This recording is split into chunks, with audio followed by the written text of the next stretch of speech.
back. Today we're going to be making some shepherd's pie. So I've already started a little bit. I've got my ground beef training over here. Come on over here.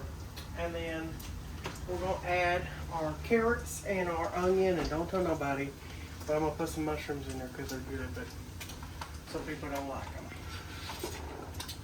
So we're going to add all of that in there. Get that cooking down with your ground beef. All right, now once you get all this mixed in here, go ahead and start seasoning everything and get a good coating on there. Make sure everything is seasoned well. And then, I always love this, is roasted garlic and herb. It's the best. Now, once you got your seasonings in there, you're going to add in your fresh herbs. Everything that I'm putting in here will be in the description of the video, so you don't have to worry about measurements or increments.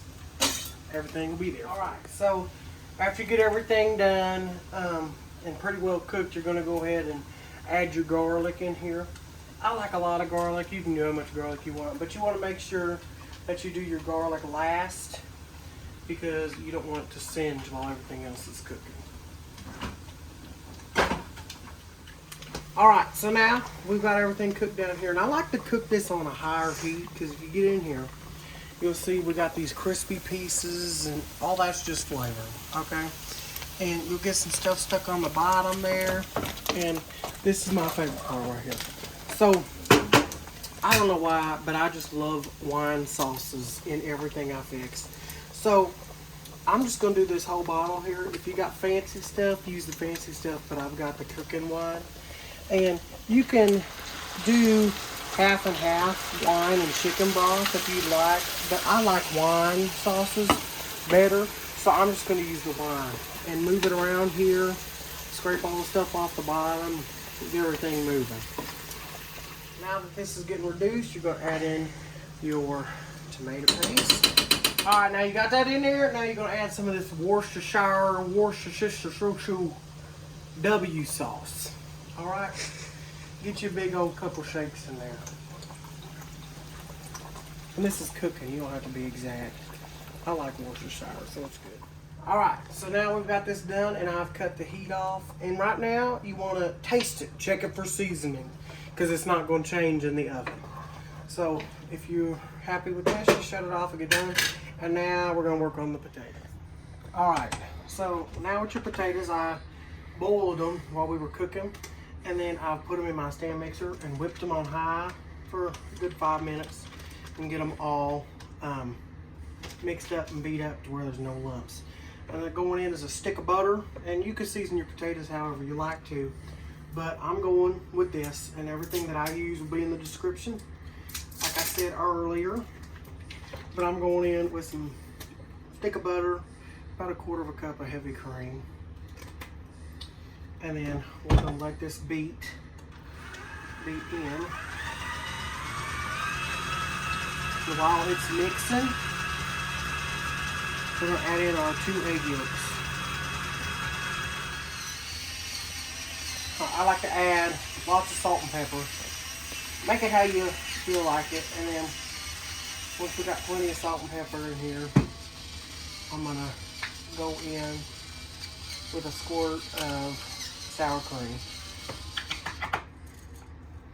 All right, so I added some of my garlic and herb seasoning in here, and then I've added probably about a clove of garlic from my stir-in paste, and I'm gonna go in with some cream cheese and mix that up. And potatoes will take a lot more salt than you think, so don't be afraid to season generously. All right, so now that you got both parts done, you're gonna go ahead and add your beef mixture at the bottom here.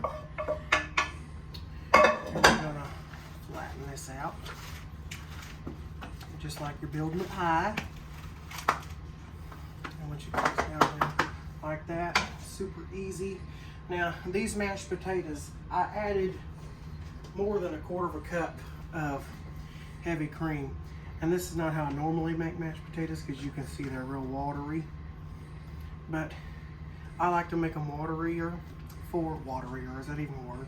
For shepherd's pie, because it's gonna bake in the oven for so long that they'll start to dry out and get all, you know, just not very good. And now you can grate your own Parmesan cheese, but I'm not going to. So after you get everything up here, get everything situated, I guess, then you're gonna go on top with some Parmesan cheese. All right, now that you got it in the oven there, after you sprinkle all the cheese on it, we got in the oven, 350, about 20 minutes. Get it out there, and looky here. It's great, it's golden, it's beautiful, and I'm taking this to school in the morning, so I'm gonna have to warm it back up because I do not want to bake it in the morning. So, thanks for watching, guys. This is my shepherd's pie.